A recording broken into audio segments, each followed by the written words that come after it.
तिळगुळ घ्या आणि गोड गोड बोला. उद्या आहे मकर संक्रांतीचा पहिला दिवस म्हणजेच भोगी. तर भोगीचीच तयारी करण्यासाठी मी इथे मार्केटमध्ये आलेली होती. बऱ्यापैकी मिक्स भाज्या घ्यायच्या होत्या मला आणि इथे बघा छान छान असे सुगडेसुद्धा होते मातीचे विकायला.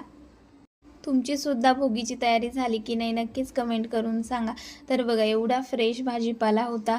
त्यानंतर काही फळंसुद्धा घेतली, ऊससुद्धा घेतला. खूप छान गोड ऊस होता.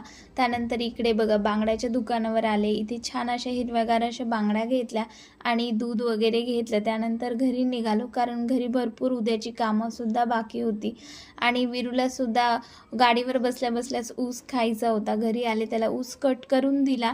त्यानंतर मी जो भाजीपाला आणलेला होता तो काढला, फ्रीजमध्ये स्टोअर केला आणि मी बाजरीसुद्धा आणलेली होती. उद्या बाजरीची भाकरीचे जास्त महत्त्व आहे. चक्कीतून दळून आणण्यासाठी लगेचच गेले. त्यानंतर ही सुगडी घेतलेली होती ती सुद्धा एका ताटात काढून ठेवलं कारण याच्यातच मी वाण देत असते. त्यानंतर बघा तिळगुळ बनवला. तुम्ही सुद्धा बनवला की नाही नक्कीच सांगा आणि आवडला असेल आजचा ब्लॉग तर नक्कीच सबस्क्राईब करायला विसरू नका. Bye bye.